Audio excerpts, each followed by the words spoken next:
We as humans are part of nature. We're not separate from nature. We have a responsibility to make sure that nature is resilient, that it thrives, that it's healthy. We have a responsibility to care for it. And nature, in turn, enriches our lives in immeasurable ways. It's a very complementary and beneficial relationship. Open Lands is a regional land conservation organization based in Chicago, but we work in the 3-state metropolitan area. We believe that nature is vital to all people and should be close to where they live. At Open Lands, we look at that web of green in all its forms, from a vest pocket park to a trail to large landscapes like the one we're in, Medewa National Tallgrass Prairie. And key to that is the relationship to people, because we know that long-term, that's how this land is sustained. Landscape preservation is a continuum, but at the center, really, is people's relationship to the land. I've never seen a public expression of the importance of nature in our lives in such powerful and diverse ways as we have during this period of COVID. We're poised on a fourth wave of conservation. And to me, that fourth wave of conservation, which isn't named, may someday be called the time of the great remembering. Because our culture has gone through a period of long forgetting that we are connected to the land, forgetting that the land itself is what builds our culture and sustains it. And we are in the process, in every aspect of our culture, of remembering that we are connected to the land. And I think that wave is being born even as we're speaking. And the events of certainly the last 4 or 5 months have hastened that birth. And what it's allowed us to do is understand as a culture, regardless of where we live, we are beginning to really take into our own selves the idea that there is an outside on the other side of our front door. And that fourth wave of conservation will be different than any we've ever seen, because it will stretch into every aspect of our life. It's a very exciting time to be in conservation. And it is being driven, I think, to a large degree by organizations like Open Lands that has a reach into many different aspects of conservation and has the ability to bring that to many, many different populations. Open Lands has been working with private landowners, the County Forest Preserve District, and a variety of organizations, including the Liberty Prairie Foundation, for as much as half a century here. And they've protected a lot of land in a variety of different ways. County plans are often overturned. Regional plans often don't have that much teeth. And so therefore, a regional organization like Open Lands can be very helpful in identifying important parcels and bringing together those decision makers who, in the end, will determine land use. It's wonderful, too, the way everyone works together on these properties, and you're able to protect these private land uses while at the same time having these natural areas, either public or private natural areas, that are legally protected, that are being restored. The key is not to ignore the privately held land. The key is to integrate the privately held land with the publicly held land. If you just have a piece of private property that's full of invasives surrounded by beautiful natural areas, you're not going to keep the natural areas beautiful. So it really has to be integrated in a way that helps, where both properties are helping each other. And in recent years, the pace of restoration has really increased. I think the first big restoration project here started back in the 1990s with the fen behind our house, Liberty Prairie. We have this beautiful trail, the Casey Trail, that connects the Des Plaines River Trail and gets us out into the western and northern parts of the county. You can go for many, many miles on these bike paths, and there's all sorts of spurs that you can get off on. We see horses, we see bikes, we see runners, we see hikers, we see just casual walkers, people really getting out into and enjoying nature in ways that they really would struggle with in a lot of parts of this area where development is just heavy and only broken up by the occasional strip mall or interstate. One of the other really special aspects of this area is that it's connected to so many things. We're right along the Des Plaines River. The County Forest Preserve and other entities have protected that entire corridor, And so that's an area where natural species can move along freely. We're connected to that. All of a sudden, we become part of that corridor. We're connected to Almond Marsh. You can walk to Almond Marsh from here. Rollin Savannah, just down the road. And so you have this spectacular network of natural areas in Lake County, which really are being linked up in ways that allow the migration, especially of mammals, but plants, insects, the birds that rely on the plants and insects, all of that can move together in these ways that makes the entire county richer, and it's connected within itself. So that lets it connect to the larger areas outside. Really a special, special place. Trails, active recreation, that's part of our mission. We look holistically at the entire region and to see what that mosaic is that provides opportunities for everyone. Of course, we care deeply about nature itself. We're the stewards of it. But it's also land that needs to be experienced and enjoyed.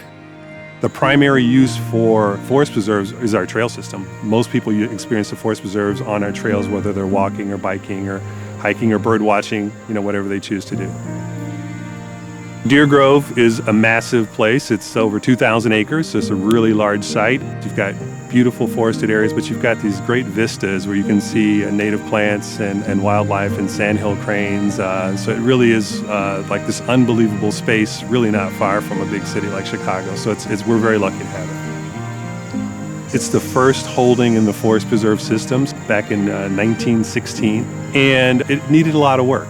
With the help of Open Lands, we've been able to do all of this restoration work. We were able to advocate and get dollars from the O'Hare mitigation program with monies that come to open space providers to restore their lands and make them healthy again. And what it looked like at the beginning and what it looks like now is night and day. And here at Deer Grove with restored areas, you have over 20 million gallons of additional stormwater that's being stored here in natural lands as opposed to going into people's basements or the sewer system.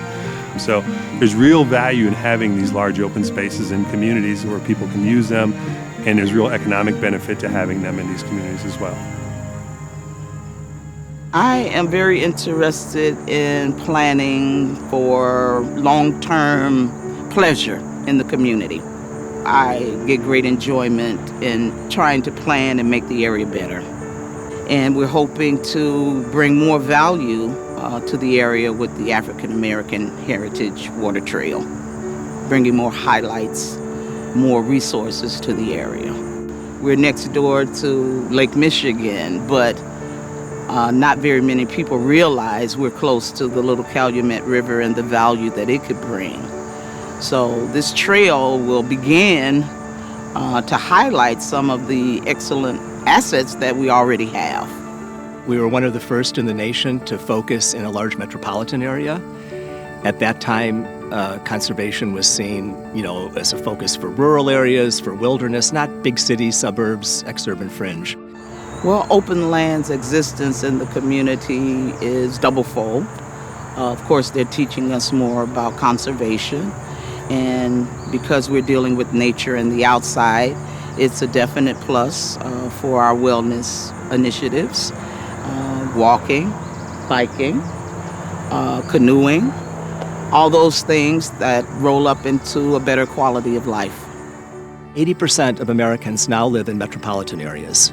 50% of the world live in metropolitan areas. If we aren't engaging these diverse populations in caring about land, in connecting to nature, in valuing it, how are we ever going to save wilderness and rural areas, let alone the important sites that are here, within our metropolitan region? So it's absolutely critical that the conservation movement becomes richer and more diverse and has many more voices than it has had historically. That's a fisherman. See, he's going fast. He's going to a fishing spot. He doesn't see the birds or the turtles and all that stuff. And that's how I was, right? Just going up and down as fast as you could go. This is the Little Calumet River, but the Calumet River has two portions. There's the upper and the lower. And one of the things that was amazing to me when I first started exploring the lower portion was how majestic it was, how peaceful it was. You've got the forest reserve on one side, you've got property owned by the railroad on the other, and there's no houses, there's nothing. So again, you can open up your eyes, you would think you're out in the Upper Peninsula someplace or someplace just really remote, and you're not. You're right in the heart of an urban area, less than 10 minutes from home. So that's a surprising thing. I didn't know that you could get something this tranquil so close to home. That was an amazing thing for me. And it's a great river. It's got a lot of character to it, and you will see animals that you don't normally see. Eagles, turtles, you'll see deer come up and get water. You'll see these things as you're in a canoe or a kayak compared to a big powerboat when you're just driving by fast. The river cleanups that we've organized have been very helpful in being able to educate and raise awareness to people that live in the area, particularly the little kids, the 8, 9, 10-year-olds that didn't know that this river was here, A, and B, that didn't know it was a river. And so by participating in the river cleanup, we had an opportunity to transform their minds and educate them that, hey, this is a live river in your area. This can be used for recreation and enjoyment. And oh, by the way, you shouldn't throw garbage in it. And it's evolved from just a river cleanup, as it was the first couple of years, to now also include introduction to canoeing and kayaking as well. Leave the phone in the car. Best advice.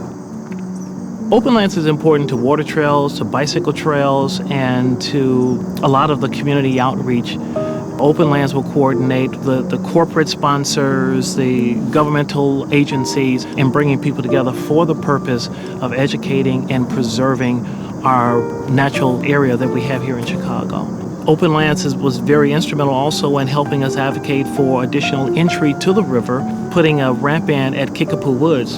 And the community uses the area a lot, but they didn't know that the river was there. And now they have access to the river. And that's a great thing. And I don't think that would have been possible without Open Lands. Community engagement is key for everything. We need to take care of where we live through conservation, through stewardship, through volunteerism. I strongly believe that's how you grow a community, starting with the kids, the teens, and the young adults. I work primarily on the Space to Grow program, which is Chicago's Green Schoolyards program. We are transforming asphalt playlots into green schoolyards where children can play safely, communities can gather, and children can learn outside. With climate change, we're going to be experiencing more intense storms, which means more rainwater will be falling. Space to Grow schoolyards are helping communities to be more resilient to climate change. We're installing green infrastructure such as permeable surfaces like permeable asphalt or permeable pavers, soccer or football fields that have artificial turf that water can infiltrate through, but also trees and native plants that absorb a lot of water. Each Space to Grow schoolyard can hold at least 150,000 gallons of stormwater underneath the schoolyard, which with all 20 Space to Grow schoolyards put together is over 3 million gallons of water per rain event.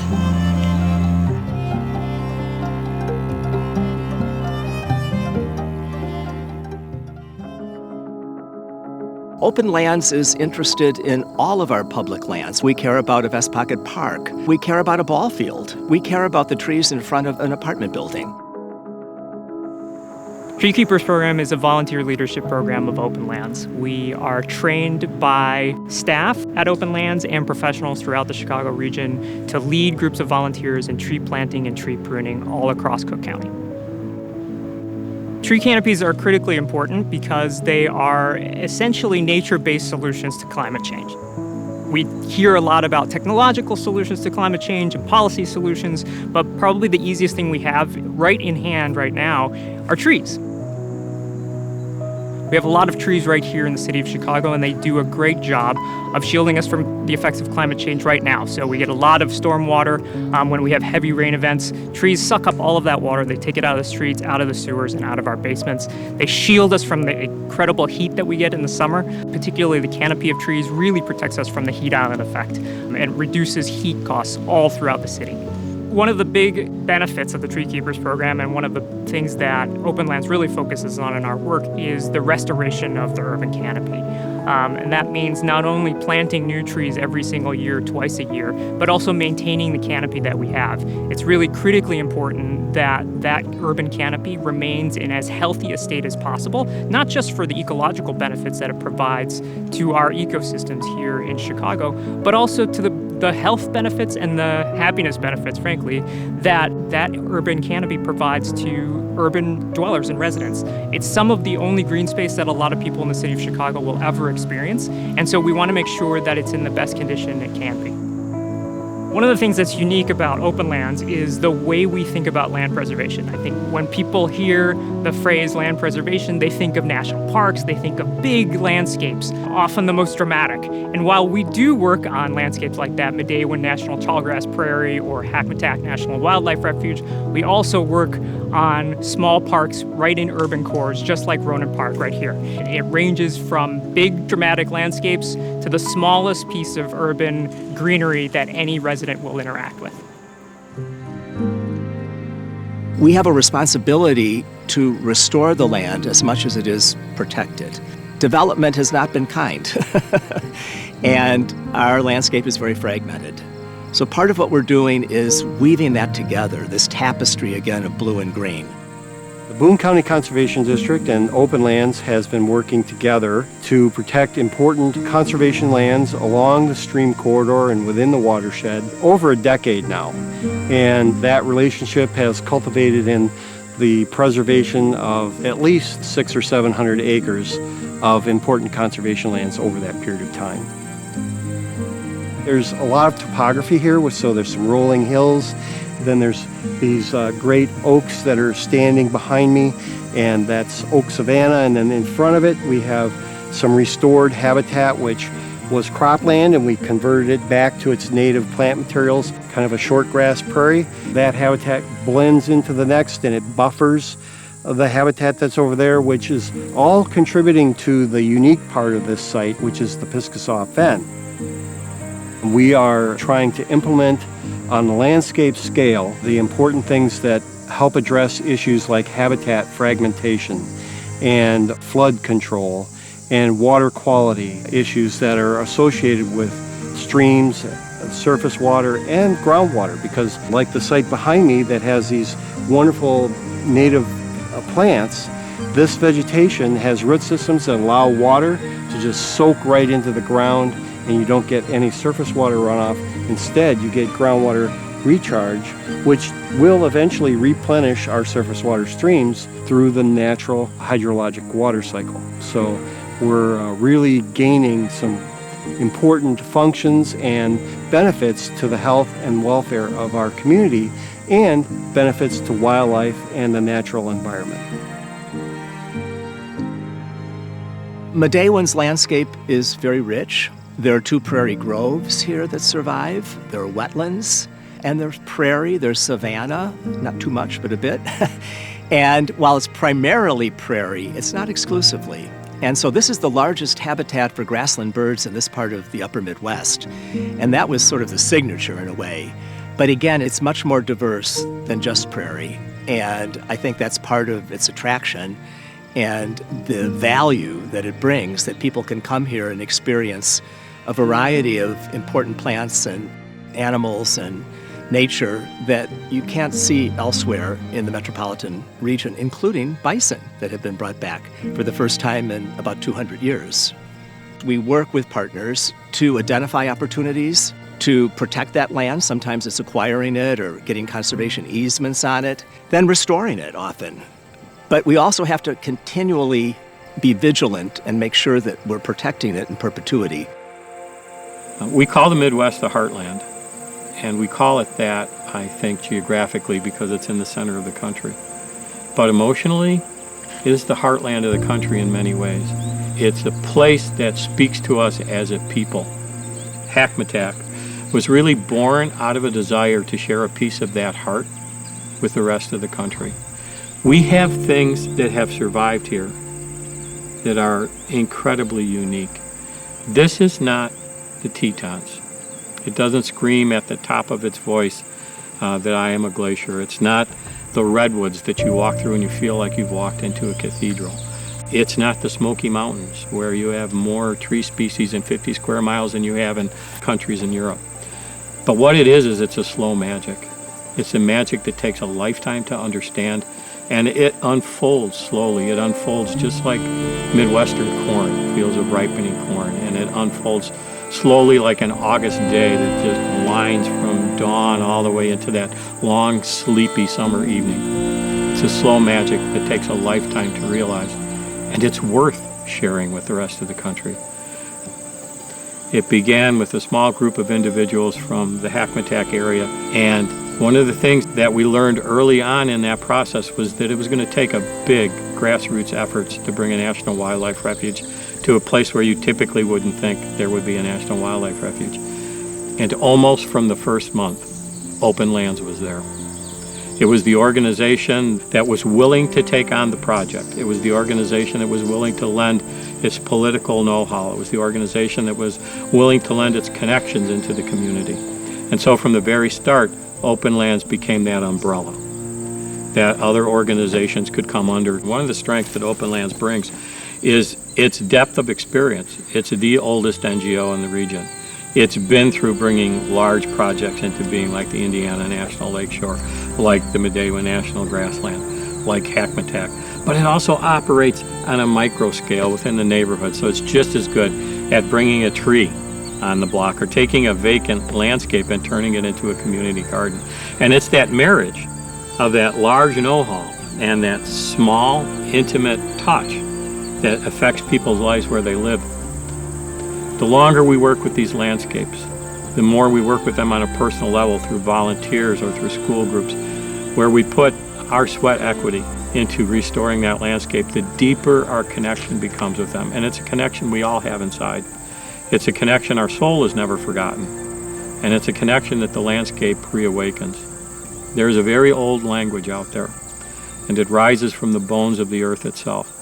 And that language is a language that we have within our very soul. And when we hear it, sometimes as a whisper, when land first begins to recover, it grows louder and louder and louder as we work on that land.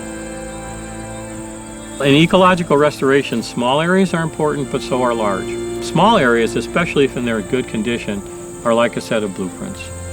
Imagine the landscape before it's been modified by human settlement, and in it is all the biodiversity that has come down over tens of thousands of years. And those small pieces that today, after all that change to the landscape, still hold that integrity, the 1 acre prairie, the 2 acre woods, those are the pieces of the blueprints that are left. If we save enough of them, we can take those pieces like a jigsaw puzzle and we can reassemble the entire blueprint for how the landscape functioned. Large areas are important because in northeastern Illinois, we only have postage stamps left of those blueprints, adrift in a landscape of developed land. If we're going to take what's unique about this area and we're going to pass it on, then we need to have both those blueprints, and we have to have the space to apply those blueprints to the landscape. So large areas like Glacial Park, which is 3,000 acres, areas like Hackmatack that could someday build out in 50 years at 8 or 10 or 11,000 acres, are the places where we can take the full gamut of how the landscape once functioned, and we can place them back into the context in which they once occurred. That can't happen on a 1 acre site. That's important because it provides us that blueprint, but it's on these large landscapes, these blank canvases, where we begin the restoration process, where we paint the future.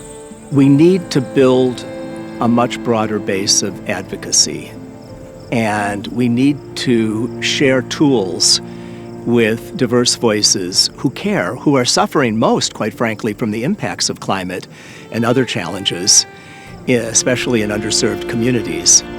They have the most at stake, and they often feel they don't have any way to express their concerns or to have any impact. So we as Open Lands try to give them some of those tools, or coaches in a way, but they're the ones who are doing it. And so I think long term, that is the future of our planet, and it's the future of conservation in a narrower sense within our region. You know, this tapestry of green and blue at all these different scales, it connects us to the Amazon, it connects us to the globe. And we are all citizens of the world, and the challenges we face are global, but they play out here at the local level. The lessons learned and the challenges we face are so common, and we need to learn from each other about how best to address them. If we lose the land itself and the things that lose in it, we lose a piece of our soul.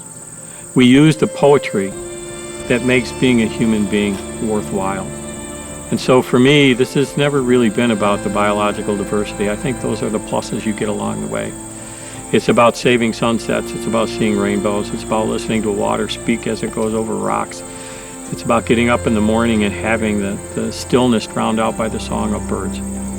It's the first time you see a butterfly nectar on a plant that wasn't there 10 years ago and that you knew you restored. It's about our connection to the land, and it always will be. And it's about our connection to ourselves. And it's about our connection to that greater universe that we're part of.